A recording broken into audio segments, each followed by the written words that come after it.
اور اسے کہتا ہے کہ بھئی میرا مسلک میرا فرقہ ٹھیک ہے، درست ہے، تمہارا مسلک فرقہ غلط ہے، اس سے کیا ہوتا ہے؟ ضد بازی ہوتی ہے، مقابلے بازی، مناظرے کا ماحول بنتا ہے، ٹکراؤ کا ماحول بنتا ہے، آپس میں لڑائی جھگڑے کا ماحول بنتا ہے. اور اس طرح کی ویڈیوز آپ دیکھیے کہ کس طرح ایک دوسرے کی توہین کر رہے ہیں، ایک دوسرے کو مار رہے ہیں، پیٹ رہے ہیں. یہ اسی کا شاخسانہ ہے کہ ہم نے اپنے آپ کو سمجھ لیا کہ ہم حق پر ہیں، اور دوسرے پر اب ہم نے اپنے دین کو مسلط کرنا ہے، اپنے آئیڈیا اور نظریہ کو. اس سے پھر آگے جو جتنا جھگڑا اور مسئلہ ہے وہ یہاں سے پھر جنم لیتا ہے. باقی جو دوسری آپ نے بات کی، دیکھیے ڈاکٹر ذاکر نائک صاحب ہوں، کوئی بھی ہو، ان کو اپنی بات کہنے کا حق ہے. اگر یہاں پر مثال کے طور پر ایک مسلک ہے اور اس مسلک کے ماننے والے یہاں پر موجود ہیں اور وہ چاہتے ہیں کہ ڈاکٹر صاحب تشریف لائیں، تو وہ ان کو ضرور ویلکم کہنا چاہیے. یعنی آج اگر اس مسلک کے ہیں، ہم نے دیکھا ہے کہ دوسرے جو مسالک ہیں ان کے بھی علماء مشائخ بھی آ رہے ہوتے ہیں، ان کے علماء بھی آ رہے ہوتے ہیں، یہاں سے بھی لوگ یہاں سے باہر بھی جا رہے ہوتے ہیں. تو میرا خیال ہے کہ یہ تنگ نظری کا مظاہرہ علماء کو نہیں کرنا چاہیے اور کسی کو بھی نہیں کرنا چاہیے. اور باقی اختلاف اگر آپ رکھتے ہیں تو وہ آپ ضرور اپنا اختلاف پیش کیجئے، اور یہ خیال کر لینا کہ وہ آ رہے ہیں تو اب مناظرہ میرے ساتھ ہو جائے اور ہم مناظرہ کر لیں، اس سے کبھی بھی مسئلے حل نہیں ہوتے. باہر سے آنے والے سے ہم نے کیا مناظرہ کرنا؟ ہم اندر سے بیٹھ کر جتنے مناظرے کر کے بیٹھے ہوئے ہیں، آپ مجھے بتائیے کہ ان مناظروں سے کون سے مسئلے ہم نے حل کر لیے؟ اس سے مزید جو نفرت ہے اور مزید فاصلے وہ بڑھے ہیں، اس میں اضافہ ہوا ہے، وہ بڑھتی ہے. بالکل ٹھیک ہے. آپ نے جو ہے نا وہ مناظرے کا ذکر کیا، تو مناظرے سے میرے ذہن میں جو ہے نا وہ ایک تو سوالات آ رہے ہیں کہ جو مناظرے کا طریقہ کار ہے، اور آپ کہہ لیں کہ ایک طرز تکلم یا طرز عمل جو مناظرانہ ہے، وہ کتنا تبلیغ نصیحت کے لیے، دعوت دین کے لیے کارآمد ہے آج کے دور میں، اور کتنا نہیں؟ دیکھیے علماء کا جو باہمی طریقہ رہا ہے نا ہمارے اسلاف میں، وہ یہ رہا ہے کہ اپنا اپنا نقطہ نظر پیش کر دو.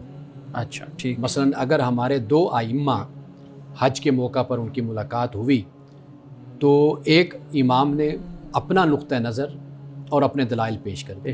صحیح. دوسرے امام نے اپنا نقطہ نظر اپنے دلائل پیش کر دی. ٹھیک. اس کے بعد فی امان اللہ اٹھ کر چلے. بس اتنی سی بات ہوئی. کوئی سر پھٹول نہیں ہوئی، کوئی گریبان نہیں پکڑے گئے، دونوں کے عقیدت مند فالوورز آپس میں نہیں لڑے، کوئی الجھاؤ نہیں ہوا، کچھ نہیں ہوا.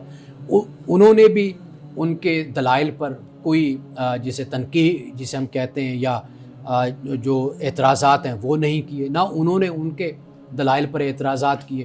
دونوں نے اپنی اپنی بات پیش کر دی. اس کے بعد بڑے احترام اور بڑی محبت کے ساتھ وہ اٹھ کر چلے گئے. علماء کا طریقہ کار یہ ہوتا ہے. ہاں آپ دیکھتے ہیں کہ کسی کی کوئی غلطی ہے تو آپ اس کو اس پر آگاہ کر دیتے ہیں، خبردار کر دیتے ہیں کہ آپ یہاں پر آپ اپنے ذرا نقطہ نظر کو ریوزٹ کر لیجئے. میرے خیال کے مطابق یہ بات زیادہ درست ہے اور یہ بات بہتر ہے. تو یہ رویہ علماء کے درمیان ہوتا ہے. عوام کو جو تربیت دی جانی چاہیے وہ دعوت کے انداز میں. عوام کو ان مسائل سے آپ کے کوئی غرض نہیں ہے. اگر آپ یہ مسائل عوامی سطح پر اور اپنے عوامی مجالس کا موضوع بناتے ہیں تو وہاں سے پھر جو مشکلات پیدا ہوتی ہیں وہ پھر آپ کے سامنے آپ دیکھیے. بالکل صحیح ہے. اچھا نصیحت کے لیے میں یہی ایک پوچھنا چاہ رہا ہوں کہ کارآمد ہے طریقہ؟ ہمارے یہاں رائج رہا ہے، میں چونکہ اس پہ بات کر رہا ہوں، میں اس لیے بات کر رہا ہوں کہ ہمارے یہاں رائج رہا ہے بہت زیادہ. اور اگر میں غلط نہیں ہوں تو ہمارے ہاں جو ہمارا تعلیمی نظام ہے اس نظام تعلیم کے اندر بھی باقاعدہ طور پہ اس کی تربیت کے لیے کچھ حصہ شامل ہے، جس کو ہم تربیت حاصل کرتے رہے ہیں. یعنی آپ بھی تربیت حاصل کرتے ہیں. جی بالکل. یعنی ایک مسلک کا کوئی بن جانا، کسی نے دوسرے مسلک کا بن جانا. لیکن حیران کن بات یہ ہوتی تھی کہ ہمیشہ ہمارا مسلک ہی مضبوط اور دلائل رکھتا تھا، دوسرا جو مسلک ہوتا تھا وہ ہمیشہ کمزور ہی ہوتا تھا. تو یہ ایک ہمارے ہاں تربیت کا انداز ہے. تو میرا خیال ہے کہ ہمارے مدارس سے دین کے داعی، دین کے مبلغ، دین کے پریچر نکلنے چاہیے. ایسی ذہنیت، ایسی سوچ پیدا کی جانی چاہیے کہ خیر خواہی کی سوچ ہو، ویل وشنگس کی سوچ ہو، دوسرے کی بھلائی کی سوچ ہونی چاہیے. یہ رویہ، یہ ذہنیت، یہ تربیت ہمیں اداروں میں کرنی چاہیے، تاکہ جب یہ مبلغ، یہ علماء جب معاشرے میں جائیں تو پھر یہ معاشرے میں دین کو پیش کریں، لوگوں کی اصلاح کا کام کریں.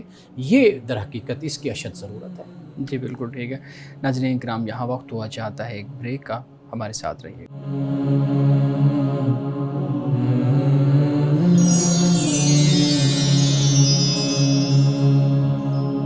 ویلکم بیک ناظرین. امان صاحب، ہمارے ناظرین کی طرف سے بھی کچھ سوالات آتے ہیں تو ہم ان کو گاہے بگاہے جو ہے نا وہ آپ کے سامنے رکھتے ہیں تاکہ اس پہ جوابات جان سکیں. ایک سوال ہمارے سامنے آیا ہے. سوال یہ ہے کہ لے پالک ایک بیٹی ہے، لڑکی ہے، اور اس کے باپ کا جو نام ہے وہ اصل وہ نہیں ہے، یعنی اس کی جو ولدیت لکھی ہوئی ہے وہ اس کے اصل باپ کی نہیں ہے، بلکہ جس نے پالا ہے، جس نے تربیت کی ہے، اس کا وہ نام لکھا ہوا ہے. اس کا اب نکاح کر دیا گیا، تو اس نام کے ساتھ اس کا نکاح ہو گیا ہے یا نہیں ہوا؟ یہ سوال ہے. میں چاہوں گا کہ آپ اس لے پالک والے معاملے پہ تھوڑا سا تفصیلی بات کیجیے گا جس کے اندر اس سوال کا جواب بھی آ جائے. دیکھیے، آپ کے سوال کا جو آخری جز ہے اس کا میں پہلے 2 جملوں میں جواب یعنی دے نکاح دیتا کی ہوں. بات جو ہاں، ہوتی نکاح ہے. کی، جی کہ نکاح اس کا ہو گیا. ٹھیک. اس لیے کہ نکاح کے لیے جو شرط ہوتی ہے، ایک تو لڑکی رضامند ہو اور دوسرے نمبر پہ 2 گواہ موجود ہوں، ٹھیک. تو نکاح تو ہو جاتا ہے. تو نام رضامندی جو ہے والی. وہ باپ کا ہے یا کسی کا ہے، لیکن یہ ہے کہ لڑکی کا نام تو ہے نا، تو صحیح. وہ لے کر نکاح منعقد ہو جاتا ہے. ٹھیک. ایک تو یہ بات ہو گئی. اب اس کے علاوہ دیکھیے، ہمارے معاشرے کو اس حوالے سے تربیت دینے کی ضرورت ہے. ان کو بتایا جائے کہ جو اللہ نے قرآن مجید میں کہا یہ آپ ہی کے مفاد کے لیے بیان کیا گیا. یعنی عرب میں بھی یہی کلچر موجود تھا کہ جیسے 2 لوگ ہیں، دوست ہیں، آپس میں بڑے بھائی بن گئے، نہ کوئی لکھت پڑھت کی، اور ایک دوسرے کے لیے وعدے کر لیے. پھر کیا ہوا؟ بعد میں جا کر مسائل پیدا ہو گئے. صحیح. یعنی مثال کے طور پر قرآن کہتے ہیں وَلْيَكْتُبْ بَيْنَكُمْ كَاتِبٌ بِالْعَدْلِ، کہ جب بھی تم کوئی معاملہ کرو آپس میں تو پھر اس کو تم لکھ لو. تجارت کا معاملہ، قرض کا معاملہ، لین دین کا معاملہ، اس کو لکھو.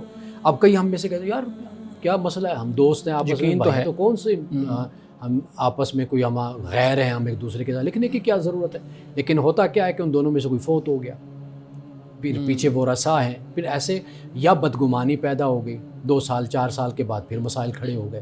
تو اس لیے یہ جو لکھنا ہے یہ کوئی دوستی کے خلاف نہیں ہے، یہ محبت کے خلاف نہیں ہے. یہ بہت بہتر طریقہ ہے کہ لکھ لیا جائے تاکہ آئندہ کوئی مسئلہ پیدا نہ ہو سکے. ایک یہ بات. صحیح. دوسری بات یہ کہ یہ جو لے پالک کا مسئلہ ہے، قرآن پاک نے واضح طور پہ یہ کہا کہ ادعوہم لآبائہم، کہ یہ جن کو لے پالک بنایا جاتا ہے ان کو ان کے باپوں کے نام سے پکارا جائے. یعنی یہ طریقہ نہیں ہونا چاہیے کہ اگر مثال کے طور پر زید عمر بکر ہیں، بیٹا جو ان سا ہے وہ زید کا ہے عمر، اور بکر جو ان سا ہے اس کے سپرد کر دیا جاتا ہے زید کے بیٹے کو. اب وہ بکر ہی نام بولا جائے، نہیں، چونکہ یہ زید کا بیٹا ہے تو زید ہی ہونا چاہیے، ولدیت میں زید ہونا چاہیے. ٹھیک. کیوں؟ اس لیے کہ اس سے بہت سی قباحتیں پیدا ہوتی ہیں، اور ہم نے عملی طور پر اپنے معاشرے میں اس طرح کے مسائل دیکھے. یعنی میرے سامنے ایک مسئلہ آیا کہ ساری زندگی گزر گئی، اب وہ بچی جو ان سی ہے اس کو جب باپ فوت ہو گئے، یعنی جو منہ بولا باپ ہے جس نے پالا، اب جو اصل رشتہ دار ہیں، اصل اولاد ہے، اس نے نکال دیا کہ بھئی تم تو ایسے ہی، تمہیں ہمارے باپ نے تمہیں اپنے پاس رکھا ہوا تھا تو تمہیں کسی چیز میں کوئی حصہ نہیں ہے. تو ایک تو یہ ہے. دوسرا یہ ہے کہ اسلامی نقطہ نظر سے قرآن جو بیان کر رہا ہے اس میں اس لے پالک بچہ ہو یا بچی، اس کا کوئی بھی حصہ نہیں بنتا. ٹھیک ہے. ٹھیک ہے. ہاں، اپنی زندگی میں اگر وہ کچھ دے جاتا ہے توفتاً ہدیتاً، قانونی طور پر لکھت پڑھت ہو جاتی، یہ ایک علیحدہ چیز ہے کہ وہ اس کو دے گیا. صحیح. لیکن یہ ہے کہ یہ خیال کیا جائے کہ اب جی ایک بیٹی یا بیٹے کی حیثیت سے یہاں رہا پلا بڑا تو لہٰذا جو ان سے بعد میں ہر صورت میں اس کو حصہ دیا یعنی وہ جائے اپنے گا، اصل بچے کی طرح بن گئے. یہ نہیں ہوگا. یہ نہیں ہوگا بالکل. اور پھر یہ ہے کہ اب اگر اس پر بات کروں کہ کتنے مسائل پیدا ہوتے ہیں تو پھر ایک لمبا اس کا جواب ہو جائے گا. تو میرا خیال ہے کہ جو پوچھا گیا وہ اتنا ہی. صحیح. امان صاحب، باقی بلال صاحب آپ کے پاس بھی کچھ سوالات ہوں گے تو پلیز امان صاحب کے سامنے رکھیں. جی بہت شکریہ سر. یہ بتائیے گا کہ اگر بیوی اور شوہر میں سے کوئی ایک نماز نہ ادا کرتا ہو یا فرائض میں کوتاہی کرتا ہو تو کیا اس بنیاد پر ایک دوسرے سے نفرت کرنا یا ایک دوسرے کو نفرت کی نگاہ سے دیکھنا، کیا یہ درست عمل ہے؟ دیکھیے، اس کے 2 حصے آپ بنا لیجئے. جی. ایک تو یہ ہے کہ انسان سے سستی کاہلی ہو جاتی ہے، یہ ایک علیحدہ معاملہ ہو جاتا ہے. اس میں تو انسان ایک دوسرے کو نصیحت کرتا ہے، تعلیم دیتا ہے، تربیت کرتا ہے، تبلیغ کرتا ہے، راغب کرتا رہتا ہے. اس کی یعنی ایک صورت یہ موجود ہے. جی. دوسری صورت یہ ہوتی ہے کہ ایک شخص ہے وہ دین کا ہی تارک ہو جاتا ہے، نماز کا ہی تارک ہو جاتا ہے، انکار کرتا ہے، اور عملاً اور قولاً اور ہر طریقے سے، تو پھر واضح بات ہے کہ اگر اس کی بیوی ایک پختہ دین پر عمل کرنے والی ہے، اس کی سوچ دینداری والی ہے، واضح بات ہے کہ وہ اس کے ساتھ رہنا کبھی پسند نہیں کرے گی۔ بالکل اسی طرح مرد ہے، وہ دیندار ہے، عورت جو ہے وہ بالکل دین کی تارک آپ کہہ لیجئے کہ وہ اظہار کر کے ہی دین سے بیزاری کا اعلان کرتی ہے کہ بھئی نعوذ باللہ کہ یہ سب کچھ میں نہیں مانتی ان چیزوں کو، نماز اس بنیاد پر نہیں ادا کر رہی، تو واضح بات ہے کہ پھر ایسا مرد کبھی اس عورت کو کیسے اپنے نکاح میں رکھے گا۔ تو میرا خیال ہے کہ جو پہلا جز ہے وہ قابل برداشت ہے، اور نہ بیوی کو خامند سے علیحدہ ہونا چاہیے، نہ سختی کرنی چاہیے، نہ خامند کو اپنی بیوی کے ساتھ اس بنیاد پر کوئی نوبت طلاقوں تک لے کر جانی چاہیے۔ ایک دوسرے کے ساتھ چلتے رہنا چاہیے، اللہ سے دعا کرتے رہنا چاہیے، ترغیب دلاتا رہے ایک دوسرے کو۔ لیکن وہ جو دوسری صورت میں نے بیان کی ہے وہ پھر واضح بات ہے کہ جب مختلف خیال، دین، مذہب، رویے، تو وہاں پر پھر ویسے بھی آٹومیٹیکلی رہنا مشکل ہو جاتا ہے ایک دوسرے سر، یہ کے جو ساتھ۔ آپ نے دوسری صورت بیان کی ہے، آیا یہ کفر میں شمار ہو جائے گا جب ظاہر ہے کوئی بندہ قولاً اور عملاً انکار کر دے گا؟ واضح بات ہے کہ پھر وہ جب ایک دین کو، ایک انکار مذہب اس کو کا ہو مان رہا ہے۔ ہی نہیں رہا، بالکل وہ کہتا ہے کہ نعوذ باللہ میں اللہ کو نہیں مانتا، یا رسول کو نہیں مانتا، یا آخرت پر میں ایمان نہیں رکھتا، یعنی جو بنیادی چیزیں ہیں بنیادی باتیں اس ان کا صورت میں انکار تو پھر کر ان رہے کا ہیں، نکاح ہی ختم ہو جائے گا۔ نکاح خود بخود معاملہ ہی ختم ہو گیا ان کا۔ جی بہت شکریہ۔ یہ بھی بتائیے گا کہ نماز میں یہ ایک مسئلہ پوچھا جاتا ہے اکثر کہ شلوار مرد کے لیے ٹخنوں سے اوپر کرنا یہ ضروری ہے یا نہیں ضروری؟ دیکھیے، نماز ہو یا نماز نہ ہو، جی اصل جو مسئلہ ہے وہ یہ ہے کہ اگر آپ کے ہاں کوئی رواج اور روایت ایسی ہے کہ ان کپڑوں کے ساتھ کوئی تکبر، غرور، گھمنڈ یہ اگر متعلق ہے، تو واضح بات ہے کہ پھر شریعت میں اس کی وعید ہے، چاہے نماز میں یا نماز سے باہر ہے، جس غرور میں اور آپ تکبر کا غرور اور نہیں ہونا تکبر کا انداز ہے لباس کے حوالے سے، جو بھی ہوگا وہ غلط ہوگا۔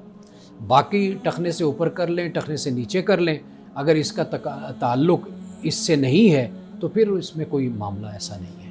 اسی سے ملتا جلتا سوال ہے، یہ بھی بتا دیجئے کہ یہ جو ویسٹ کوٹ پہنتے ہیں اس کے بٹن کھلے ہوتے ہیں یا کندھے پہ رومال ہے، کیا ان مسائل کا بھی تعلق کسی چیز سے ہے، غرور تکبر سے، یا یہ الگ ہیں ان سے؟ دیکھیے، علماء نے اس کو کراہت کی حد تک کہا ہے کہ یہ ناپسندیدہ طریقہ ہے، جی آپ نماز پڑھیں۔ مجھے جہاں تک اس میں کوئی لاجک سمجھ آتی ہے جی وہ یہ ہے کہ در حقیقت یہ طریقے آپ کو نماز میں مشغول ہونے کے بجائے دوسرے کاموں میں مشغول کر دیتے ہیں۔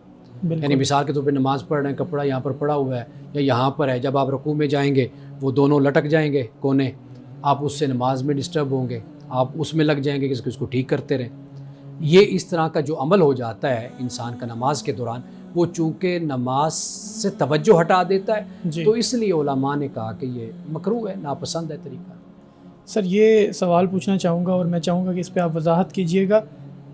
دیکھا یہ جاتا ہے کہ مدارس میں خاص طور پہ 20 سال 25 سال عمر ہو گئی ہے اور ان کو زبردستی نماز کی طرف بلایا جا رہا ہے، ڈنڈے بھی مارے جاتے ہیں، نماز پڑھنے کے لیے بھیجا جاتا ہے۔ نماز سکھانے اور نماز کی طرف راغب کرنے کا یہ جو انداز ہے، اس پہ آپ وضاحت کیجئے گا، یہ انداز کیسا ہے اور علماء کو، اساتذہ کو، والدین کو کیا انداز اختیار کرنا چاہیے کہ طلباء، بچے خود بخود نماز کی طرف مائل ہوں؟ اچھا، ایک تو یہ ہے کہ ایک ادارے کا اپنا نظم ہوتا ہے، ڈسپلن ہے۔ ڈسپلن ہوتا ہے، وہ جو بھی آپ قائم کریں گے اس پر عمل کرنا اسٹوڈنٹس کے لیے ضروری ہوتا ہے۔ وہ ڈریس کوڈ بھی ہوتا ہے، لیکن اس ڈریس کوڈ میں کسی قسم کی تفریق نہیں ہونی چاہیے، جی ایک یہ بات ہو گئی۔ دوسری بات یہ ہے کہ جیسے نماز کا معاملہ ہے، واضح بات ہے کہ اگر آپ کا ایک دینی ادارہ ہے تو وہاں پہ نماز تو پڑھنی ہے، لازم ہے، فرض ہے، ویسے بھی فرض ہے ایک مسلمان پر، بالغ پر، عاقل پر۔ لیکن اگر ایک جامعہ میں آپ ہیں، کسی تعلیمی ادارے میں ہیں، تو وہاں پر نماز پڑھنی ہے۔ ہاں، اب معاملہ یہ ہے اور پریشان کن معاملہ یہ ہے کہ اگر ایک مذہبی ادارہ ہے، آپ وہاں پہ 5 گھنٹے 8 گھنٹے بٹھا کے بچوں کو قرآن، حدیث، فقہ بالکل پڑھا رہے ہیں، پھر بچوں میں کیوں نہیں نماز کا شوق پیدا ہو رہا؟ یہ سوال ہے، یہ المیہ ہے، اور اس پر سب کو سوچنا چاہیے۔ پڑھا آپ دین رہے ہیں اور دین کا جذبہ جس کا اظہار نماز سے ہونا ہے وہ آپ بچوں کی اس پر توجہ نہیں ہے. تو اس لیے ہمیں پھر اپنے نصاب پر، اپنے ماحول پر توجہ کرنی چاہیے کہ ہم جب اپنے اسلاف کو دیکھتے ہیں ان کی تو تہجد کی نماز بھی قضا نہیں ہوتی تھی، وہ تو روزے بھی رکھا کرتے تھے. یعنی یہ پرانے زمانے کی بات نہ کریں، یعنی آپ اب بھی اگر اپنے بزرگوں کو دیکھیں گے یا گزشتہ صدی میں دیکھ لیں، ان کا طور طریقہ، ان کا وتیرہ یہی تھا. تو آخر بچے کیوں اسلام سے یا نماز سے دور ہو گئے؟ یہ اچھا. پھر آخری بات جو میں اس حوالے سے عرض کروں گا، دیکھیے کہ جو سختی ہوتی ہے نا، یہ اصل اس میں کوئی زیادہ محنت نہیں لگتی انسان کی. بالکل ایسے محنت لگتی ہے سمجھانے میں، ڈائیلاگ میں، اور بچے کو راغب کرنے میں. یہ ذرا محنتی کام ہوتا ہے. تو لہٰذا اساتذہ کو چاہیے کہ بچوں کے ساتھ محنت کریں، جسے کہتے ہیں نا وقت دیں، وقت لگائیں، اور بچوں کو مستقل طور پر اس طرح ان کی تربیت کریں کہ وہ پھر مرتے دم تک کبھی نماز نہ چھوڑیں. باقی جو ڈنڈوں کے زور پہ نمازیں پڑھائی جاتی ہیں یہ بہت عارضی ہوتی ہیں. بس جامعہ میں بچے ہوں گے، مار کھائیں گے، وقتی طور پہ اٹھ کے ڈر کے نماز پڑھ لیں گے.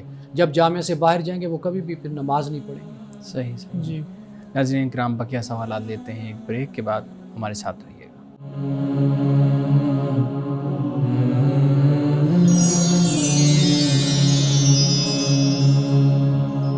ویلکم بیک ناظرین. جی بلال صاحب، آپ سوال کر رہے تھے. جی سر، یہ بتائیے گا کہ نئی مسجد کی تعمیر کروانے کے بعد اس کا نام رکھنے کا جب مرحلہ آتا ہے تو اس کو کس طرح سے ٹیکل کیا جائے؟ پوچھنے کا مطلب یہ ہے کہ نئی مسجد جب تعمیر ہو تو اس کا نام کس طرح سے رکھا جائے، کیا سوچا جائے، کس طرز پر رکھا جائے، اس بارے میں وضاحت کیجیے گا. دیکھیے، نام رکھتے ہوئے نا بس ایک بات مد نظر رکھنی چاہیے کہ مسجد اللہ کا گھر ہے، تو اللہ کا گھر اللہ ہی کے تعارف سے ہونا چاہیے. یعنی اس کی جو بنیاد ہے وہ دین ہے. تو لہٰذا کوئی ایسا نام نہ رکھا جائے کہ جس میں مسلک اور فرقے کی جھلک ہو، اس لیے کہ اللہ تعالیٰ نے فرقے سے، تفرقہ سے ہمیں منع کیا ہے، ہمیں یہ حکم دیا ہے.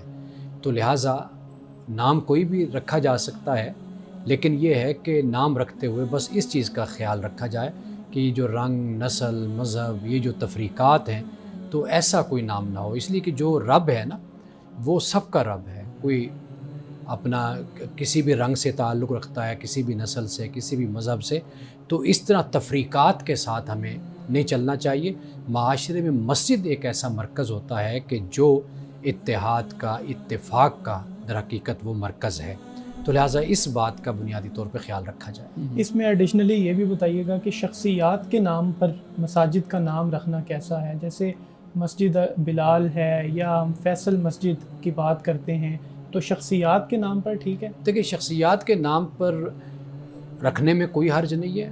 جب ہم کسی بھی صحابی کے نام پہ ہم رکھ رہے ہیں یا کسی کے نام پر ہم تو کوئی تابعی ہے، کوئی عالم ہے، کوئی فقیہ ہے، اس کے نام پر. لیکن بس جو بات میں نے بنیادی بات آپ کے سامنے رکھی ہے کہ اگر یہ چیز پیدا نہ ہو تو وہ اللہ تعالیٰ کا جو دین ہے اور اللہ تعالیٰ کے دین کا جو مقصد ہے وہ اسی صورت میں پورا ہوتا ہے کہ بھئی یہ ان سب تفریقات سے بالا تر ہونا چاہیے.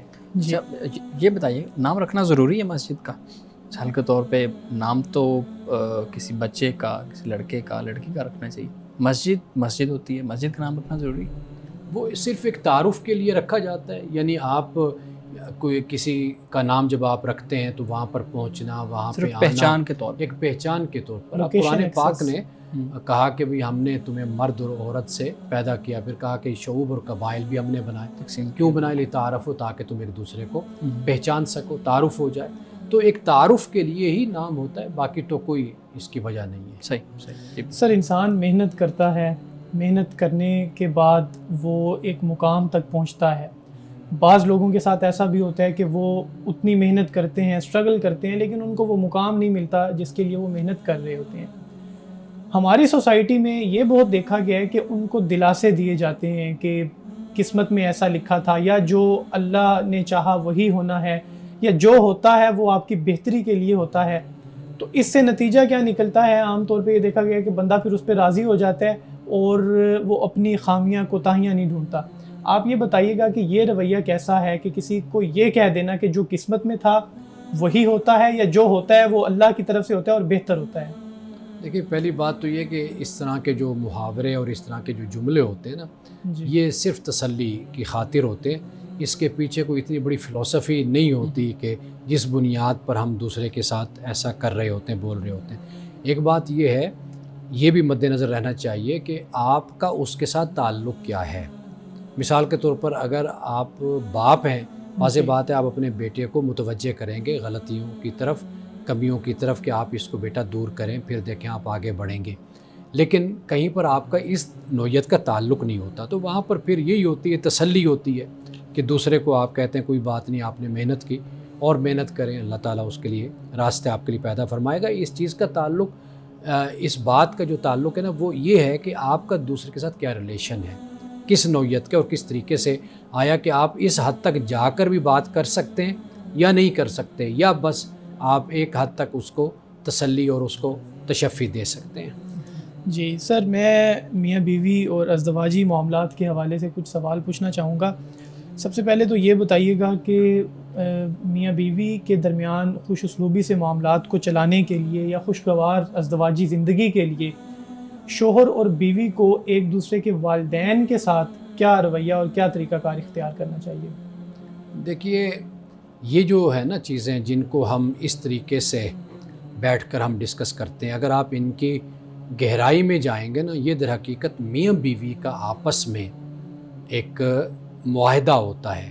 میں ہمیشہ ایک بات کہتا ہوں، ایک معاہدہ تو ہوتا ہے جو ظاہر ہوتا ہے، کچھ معاہدے ایسے ہوتے ہیں کہ جو انویزیبل ہوتے ہیں، ظاہر نہیں کیا جاتا، ظاہر نہیں ہوتے، لیکن وہ ایک معاشرے میں، ایک خاندان میں وہ چل رہے ہوتے ہیں، ان کا میاں بیوی دونوں خیال کرتے ہیں۔ یعنی مثال کے طور پر نکاح نامے میں کسی جگہ یہ تو نہیں لکھا ہوتا کہ بھئی خامند جو سا ہے وہ اپنے سسرال کا خیال رکھے گا، بالکل کوئی سالے کا مسئلہ ہے، کوئی سالی کا مسئلہ ہے، ساس کا مسئلہ ہے، سسر کا مسئلہ ہے، تو وہ ان مسائل کو حل کرے گا، یہ تو کہیں نہیں لکھا ہوتا۔ بالکل اسی طرح جو بیوی ہے وہ خامند کے گھر والوں کا خیال رکھے گی یا ان کے معاملات کو دیکھے گی، یہ بھی کہیں نہیں لکھا ہوتا۔ بالکل بہت سی جگہوں پر ہم نے دیکھا ہے کہ مرد اپنے سسرال یعنی خامند سسرال کا خیال رکھ رہے ہوتے ہیں، ان کے مسائل میں دلچسپی لیتے ہیں، ان مسائل کو حل کرتے ہیں۔ اکثر طور پر ہمارے معاشرے میں ایسا ہوتا ہے، بالکل جو مضبوط داماد ہوتا ہے، مالدار ہوتا ہے، وہ ہمیشہ اپنے سسرال کو سپورٹ کرتا ہے۔ دوسری طرف یہی معاملہ پھر بیوی کا بھی ہوتا ہے۔ تو میرا خیال ہے کچھ چیزیں ایسی ہوتی ہیں کہ جو میاں بیوی آپس میں طے کرتے ہیں، آپس میں بیٹھتے ہیں، ڈائیلاگ کرتے ہیں، گفتگو کرتے ہیں، پھر اس کے مطابق گیو اینڈ ٹیک کا معاملہ ہوتا ہے۔ اب یہ یعنی یہ کیسے ہو سکتا ہے کہ خامند اپنے ساس سسر کا احترام کرے جی لیکن بیوی جو ہے وہ اس کے والدین کا یا اپنے ساس سسر کا احترام نہ کرے یا ان کے ساتھ اچھا سلوک نہ کرے؟ تو میرا خیال ہے کہ یہ چیزیں ناممکنات میں سے ہیں اور اس سے پھر تعلقات خراب ہوتے ہیں۔ تو لہٰذا میرا خیال ہے کہ میاں بیوی آپس میں مل جل کر ان چیزوں کو بہت اچھے طریقے سے خوش اسلوبی سے حل کر سکتے ہیں۔ جی امان صاحب، آج کی حدیث مبارکہ بیان کیجیے گا۔ آج کی حدیث حضرت انس بن مالک رضی اللہ تعالیٰ عنہ سے روایت ہے۔ آپ فرماتے ہیں کہ رسول اللہ صلی اللہ علیہ وسلم نے فرمایا کہ لا یؤمن احدکم حتی یحب لأخیہ او قال لجارہ ما یحب لنفسہ، کہ آپ نے فرمایا کہ تم میں سے کوئی شخص مومن نہیں ہو سکتا اس وقت تک جب تک جو بات اپنے لیے پسند کرتا ہو وہی اپنے بھائی کے لیے یا اپنے پڑوسی کے لیے پسند نہ کرے۔ یعنی مومن وہ شخص ہو سکتا ہے اور ایمان کے کمال کو اور معراج کو وہی پا سکتا ہے کہ اگر ایک شخص، ایک مومن اپنے لیے جو پسند کر رہا ہے، اسے چاہیے کہ پھر وہ اپنے بھائی کے لیے یا پھر اپنا پڑوسی جو ہے اس کے لیے بھی اسے چاہیے وہی پسند کرے جو وہ اپنے لیے پسند کرتا ہے۔ امان صاحب بہت شکریہ آپ کے وقت کا، آپ کے مدلل گفتگو کا۔ بلال صاحب بہت شکریہ آپ کے سوالات کا۔ ناظرین کرام، اس دعا کے ساتھ اپنے پروگرام کے اختتام کریں گے۔ اللہ رب العزت حسن کلام اور تاثیر کلام عطا فرمائے، ہماری زبان کی گروں کو کھول دے اور سننے والوں تک خیر کا پیغام پہنچے۔ اجازت دیجیے، خدا حافظ۔